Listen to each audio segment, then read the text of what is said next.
ఓం సాయిరామ్ శ్రీమాత్రే నమః. ఈరోజు తొలి ఏకాదశి. దీనినే దేవసేన ఏకాదశి, పద్మ ఏకాదశి అని కూడా అంటారు. శ్రీకృష్ణ పరమాత్మ ఈరోజు ధర్మరాజ సంవాద రూపంలో మనకు భవిష్యోత్తర పురాణంలో ఈ ఏకాదశి గురించి వర్ణించబడింది. ఈరోజు తొలి ఏకాదశి రోజున పండరీపురం పాండురంగణ్ణి దర్శించుకోవడం కోసం చాలామంది ఎక్కడెక్కడి నుంచో భక్తులు వస్తూ ఉంటారు. మనం అక్కడికి వెళ్ళలేకపోయినా ఈ వీడియోలో మనం చూస్తున్నది పుండలీకునితో పాటు చోళమేళ, జ్ఞానేశ్వర్, తుకారాం, ఏకనాథ్, అలాగే మనం జానాబాయి, వీళ్ళందరూ ఎక్కడెక్కడైతే నివసించారో వాళ్ళందరి గురించి ఈ వీడియోలో చూద్దాం. ఈ వ్రత కథను విందాం. వ్రతం చేయలేని వాళ్ళు కూడా కనీసం వ్రత కథను విన్నా కూడానండి ఫలితం అనేది వస్తుంది అని శ్రీకృష్ణ పరమాత్మే చెప్పారు. మరి ఒక్కసారి హృషికేశ అని కృష్ణ అని ఫలితం వచ్చే తీరుతుంది. పరమాత్మని మీరు స్మరణ చేసుకుని కామెంట్లో కూడా పెడితే వీడియో తప్పకుండా జాగ్రత్తగా విని ఈ ఏకాదశి రోజున పండరీపురం వెళ్ళడం అంటే ఎన్ని జన్మల అదృష్టమో. మరి అవును కదా, మనం ఆ కథను విన్నా కూడానండి ఈరోజు వింటున్నాము అంటేనే ఈ పండరీపురం మానసికంగా కూడా మనం వెళ్ళిపోయినట్లే. కనుక మనకు ఆ భగవంతుని అనుగ్రహం ఖచ్చితంగా ఉంటుంది. ఆషాఢ మాసం శుక్లపక్షంలో వచ్చే ఏకాదశి ఈరోజు మనకు తొలి ఏకాదశి గురించి ఈరోజు చేయవలసిన విధి విధానాలు ఏంటి అని శ్రీకృష్ణ పరమాత్మను ధర్మరాజు అడిగినప్పుడు కృష్ణ పరమాత్మ చెబుతూ ఉన్నారన్నమాట. ధర్మరాజా, నారదుడు కూడా ఒకసారి బ్రహ్మదేవుని ఇదే విషయం అడిగారు. బ్రహ్మగారు ఏదైతే చెప్పారో అదే చరిత్రని నేను కూడా నీకు చెబుతాను అని శ్రీకృష్ణ పరమాత్మ ధర్మరాజుతో చెబుతూ ఉన్నారు. శ్రీకృష్ణ పరమాత్మ ధర్మరాజుతో చెప్పినటువంటి మాట ఏంటి? నారదుడు ఒకసారి తన తండ్రిని సమీపించి, తండ్రి, ఆషాఢ మాసం శుక్లపక్షంలో వచ్చే ఏకాదశి పేరేంటి? విష్ణు ప్రీత్యర్థమై ఈ ఏకాదశి వ్రతపాలన చేసి మనం విధానాన్ని నాకు తెలియచెప్పండి అని చెప్పి ప్రార్థిస్తే అది విన్న బ్రహ్మ నారదునితో ఏకాదశి వ్రతము అంతటి పవిత్రమైనటువంటి వ్రతం ఈ భౌతిక జగత్తులోనే వేరొకటి లేదే లేదు నాయనా. మరి ఈ ఏకాదశి సమస్త పాపాలను నశింపచేయడానికి తప్పనిసరిగా ఏకాదశి వ్రతాన్ని పాటించాలి. ఆషాఢ శుక్ల పక్షమి ఈరోజు మరి ఆషాఢ మాసంలో వచ్చే ఏకాదశిని శయన ఏకాదశి లేదా పద్మ ఏకాదశి అని పిలుస్తారు. హృషికేశుని మరి కూడా ప్రీత్యర్థమై కనుక ఈ ఏకాదశిని పాటించాలి కూడా అని చెప్పి బ్రహ్మదేవుడు నారదుల వారికి చెప్పారు. మరి అది శ్రీకృష్ణ పరమాత్మ కూడా ధర్మరాజుతో చెబుతూ ఉన్నారన్నమాట. ఈ రాజర్షి అయినటువంటి మాదాత ఆయన సూర్యవంశంలో జన్మించారు. పరమ శక్తివంతుడు, సత్యసంధుడు అయినటువంటి ఆయన ప్రజలను కన్న బిడ్డల్లాగా పరిపాలిస్తూ ఉన్నారు. ఆయన రాజ్యంలో కరువు కాటకాలకు కానీ ఏ విధమైనటువంటి రోగాలకు కానీ చోటు ఉండేది కాదు. ప్రజలందరూ కూడా సుఖశాంతులతో జీవిస్తూ ఎంతో సంతోషంగా వాళ్ళ జీవనాన్ని సాగిస్తూ గడిచిపోతుంది. సమృద్ధిగా ఉన్నారు కూడా. అయితే ఈ మాందాత షోడగారాల్లో సంపాదించిన సంపాదన అసలు తనకు ఉండేదే కాదు. అలా రాజు ప్రజలు ఆనందంగా ఉండాలని గడుపుతూ ఉన్నారు. కొంతకాలం అయిన తర్వాత విధివిసాత్తు ఏం జరిగింది? ప్రజలందరూ బాధపడడం, వానలు కురవడం లేదు, కరువు వచ్చేసింది.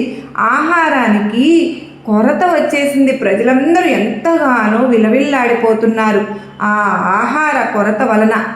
యజ్ఞ యాగాదులు చేయలేదు, అలాగే వేదాధ్యయనం కూడా నిలిపివేశారు, నిలిచిపోయింది కూడా.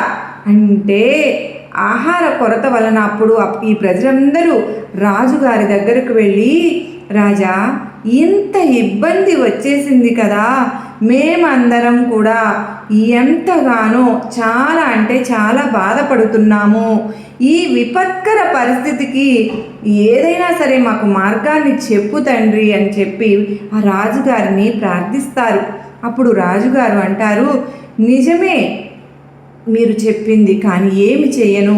రాజు ఏదైనా పాపం చేస్తేనే ప్రజలు ఇలా కష్టపడతారని పురాణాల్లో చెబుతారు. మరి నేను చేసిన దోషం ఏంటో నాకు అసలు తెలియడమే లేదు. మరి అలాంటప్పుడు నేను నా బుద్ధితో నేను తెలుసుకోలేకపోతున్నాను. అయినా మీకోసం నేను ఏదో ఒకటి చేస్తాను అని చెప్పి రాజుగారు ఏం చేశారంటే కొంతమంది సైన్యాన్ని తీసుకుని అరణ్యానికి వెళ్తారు. అరణ్యానికి వెళ్ళి అక్కడ అంగీరస మహర్షి కనిపించితే రాజు ఆయన్ని చూడగానే వాహనం నుంచి కిందకి దిగి అక్కడ అంగీరస మహర్షికి పాదాభివందనం చేస్తారు. ఋషిగారేమో ఆ రాజుని ఆశీర్వదిస్తారు. తరువాత అంగీరస మహర్షి రాజుతో ఇలా అంటారు, మాందాతని క్షేమ సమాచారాలు మహర్షి అడిగినప్పుడు అప్పుడు ఆ రాజుగారు చెప్తారు, రాజా, నీ రాజ్యంలో ఒక అధర్మం జరిగింది కాబట్టి నువ్వు ఏం చేస్తావు అంటే ఆషాఢ శుక్ల పక్షంలో వచ్చే ఏకాదశి రోజున వ్రతాన్ని చెయ్యి. నువ్వు నీ రాజ్యంలో ఉన్నవాళ్ళు కూడా ఈ ఏకాదశి వ్రతాన్ని చేస్తే ఆ వ్రత ప్రభావం వలన నీ రాజ్యంలో తప్పకుండా వర్షాలు కురుస్తాయి అని చెప్తారన్నమాట ఋషి.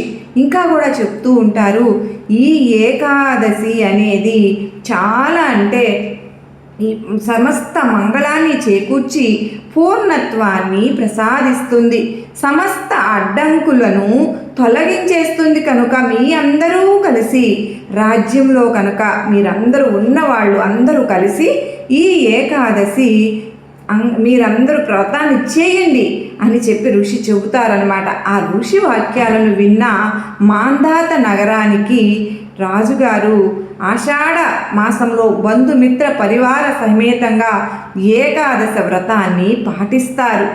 ఆ వ్రత ప్రభావం వలన వర్షాలు కురుస్తాయి, నీటి కొరత తీరిపోతుంది, రాజ్యమంతా ధాన్య రాశితో చక్కగా కొరత లేకుండా తీరిపోతుంది, వర్షాలు కురుస్తాయి, నిండిపోతుందన్నమాట ధనాగారం. అప్పుడు ఋషికేశుని అనుగ్రహం చేత అందరూ కూడా సంతోషంగా జీవిస్తారు. ఇంకా ఆ అనుగ్రహంతో సుఖ సంతోషాలను ముక్తిని ప్రసాదించే ఈ పవిత్రమైన ఏకాదశిని అందరూ పాటించాలి అని చెప్పి ఏకాదశి వ్రత మహిమను విన్నా కూడా చదివినా కూడా వాళ్ళు కూడా సమస్త పాపాల నుండి కూడా ఎంత విముక్తులవుతారు అనేది శ్రీకృష్ణ పరమాత్మ చెప్తారు. కష్టం కానీ సమస్య కానీ వచ్చినప్పుడు ఇతరులను నిందించకూడదు. అలా నిందించకుండా మనం పరిష్కారం వైపు అడుగులు వేయాలి. కానీ మన ప్రయత్నంతో పాటు భగవంతుని మీద నమ్మకాన్ని పెట్టి సాధన చేస్తూ ఉంటే ఎటువంటి పెద్ద కష్టాన్నైనా దాటవచ్చు. అందరూ కలిసి ఒకే లక్ష్యం కోసం ఐక్యంగా చేసిన ప్రయత్నం ఎప్పుడు విఫలం కాదు అని మనకు ఈ కథ చెప్పింది కదండి. కష్టంలో ఎవరైనా రావడం సహజమే, కానీ వాటి ముందు తల వంచి కృంగిపోకుండా మనం అలా నిలబడితే విజయాన్ని సాధించవచ్చు అని మనకు ఈ వ్రత కథ చెబుతోంది కదా. మనందరి మీద లక్ష్మీనారాయణుల అనుగ్రహం ఉండాలని కోరుకుంటూ అందరిపైన ఏకాదశి శుభాకాంక్షలండి. అందరికీ కూడా సైన ఏకాదశి మీరు ఈ వీడియోలో చూస్తున్నారు కదా. అంటే ఇవన్నీ కూడా చక్కగా మనందరము ఈరోజు బాబావారి టెంపుల్స్లో కూడానండి చాలా చోట్ల ఈరోజు తొలి ఏకాదశి రోజున సాయి సత్యవ్రతాలు చేసుకోవడం మనం చూసాము. కానీ ఈరోజు సత్యవ్రతాలు కూడా చేస్తూ ఉన్నారు. సత్యనారాయణ స్వామి వ్రతాలు ఈరోజు చేస్తూ ఉన్నారనమాట. జానాబాయి పాండురంగంతో ఐక్యమయ్యారు కనుక ఈరోజు ఈ వీడియో మనం నిజంగా చూడడం అదృష్టమే కదండి. మరి నిజంగా చెప్పండి, జానాబాయి గారు జొన్నలు విసురుతూ కృష్ణ పరమాత్మను ప్రార్థించినప్పుడు శ్రీకృష్ణ పరమాత్మ వచ్చి, లేదా జానాబాయి గారు జొన్నలు విసిరినప్పుడు ఆ తిరగల్ని మరి మన శ్రీకృష్ణ పరమాత్మ ఆ పుణ్యక్షేత్రంలో మన కుటుంబ సభ్యుల తరపున కూడా మనం ఎవరైనా సరే ప్రతి ఒక్కరూ ఈరోజు తలుచుకొని మనం ఏది చేసినా సమర్పణ చేసినా మనందరికీ అక్కడికి వెళ్ళినటువంటి ఆ పుణ్యము అనేది మనకు ఖచ్చితంగా వచ్చే తీరుతుంది. అలా సమర్పణ చేసే అవకాశాన్ని కూడా ఇది మనకు కలుగుతుంది. వర్షాలు కురుస్తూ ఉంటే ఆ పాండురంగడే మనకు సుదర్శన చక్రాన్ని అడ్డు పెడతారన్నమాట. వర్షాలు కురవకుండా అడ్డు పెట్టి ఆ ఇంటిని కూడా బాగు చేసిన పాండురంగ స్వామి ఏదైనా చేయగలరు కదండి. తాటాకులన్నింటినీ సర్ది పెట్టారు. భగవంతుడు పాదాలు పట్టుకుంటే మనం అన్నీ వదిలేసి సాయినాథుని పాదాలు పట్టుకుంటే ఇలాగే ఉంటుంది. శ్రీకృష్ణ పరమాత్మ ఆ రోజులు ఎన్ని లీలలు చేయలేదు చెప్పండి. మనం ఈ తొలి ఏకాదశి రోజున మనం అందరి ఆశీస్సులు మనందరికీ కలగాలని చెప్పి నేను కూడా మీ అందరి తరపున బాబావారిని అమ్మవారిని ఈ తొలి అన్నిటికంటే ముఖ్యంగా శనివారము ప్లస్ ఏకాదశి కలిసి వచ్చిందండి. నిజంగా ఎంతటి అదృష్టమో కదా. ఈరోజు మనందరము కూడా ఒక్క తులసి దళం సమర్పించుకున్నా సరే ఈ ఏకాదశి రోజు మనకు ఎంతో పుణ్యం కలిసి వస్తుంది. నిజంగా ఈరోజు బాబావారి షిరిడీలో మీరందరూ కూడా చూశారు కదండి. ఈ వీడియోలో ఎంతటి అక్కడ బాగా బాబావారికి డెకరేషన్స్ అవన్నీ చేసి చాలా అంగరంగ వైభవంగా జరుపుతారు. ప్రతి వారము ఏకాదశి అంటేనే బాబావారికి షిరిడీలో అంగరంగ వైభవంగా జరుపుతారు. అటువంటిది తొలి ఏకాదశి. ఈరోజు మీరందరూ కూడా తొలి ఏకాదశి జరుపుకుంటున్న అందరికీ కూడా నా హృదయపూర్వక నమస్కారములు. మనందరిపైన ఆ సాయినాథుని అమ్మవారి కృపా కరుణా కటాక్షములు ఉండాలని మరొక్కసారి మీ అందరికీ కూడా ఈరోజు మంచి జరగాలని, ఎవరైతే ఏ ఇబ్బందులతో అయితే బాధపడుతూ ఉన్నారో అవన్నీ కూడా అమ్మ దయతో తీరిపోవాలని, అమ్మను నన్ను ఇలా అనుగ్రహించాలి అని చెప్పి మనందరము కూడా ఆ శ్రీకృష్ణ భగవాన్ని వేడుకుందాం. నిజంగా ఈరోజు ఎంతో పవిత్రమైన రోజు. ఎన్ని పరీక్షలు పెట్టినా సరే భగవంతుని పాదాలు పట్టుకుంటే మనం దాని నుంచి బయటపడగలము అన్న విశ్వాసంతో మనందరం కూడా ప్రతి ఏకాదశి కంటే కూడా ఈ మొదటిసారి జూలై 25 తొలి ఏకాదశి శనివారం చాలా పవర్ఫుల్ అండి. ఇంట్లో మనందరము కూడా చిన్న పూజ అయినా చేసుకోవచ్చు.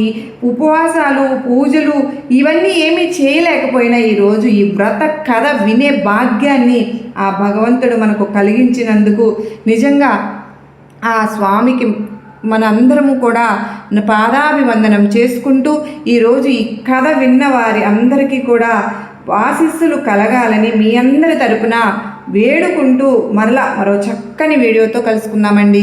అంతవరకు నమస్కారం ఫ్రెండ్స్. మీకు ఈ వీడియో నచ్చినట్లయితే చిన్న కామెంట్ అయితే ఇచ్చి మరికొంతమందికి ఈ వీడియోని షేర్ చేస్తారని చెప్పి ఆశపడుతూ ఉన్నాను. మీ సపోర్ట్ నాకు ఎంతగానో అవసరం. సర్వే జనా సుఖినో భవంతు.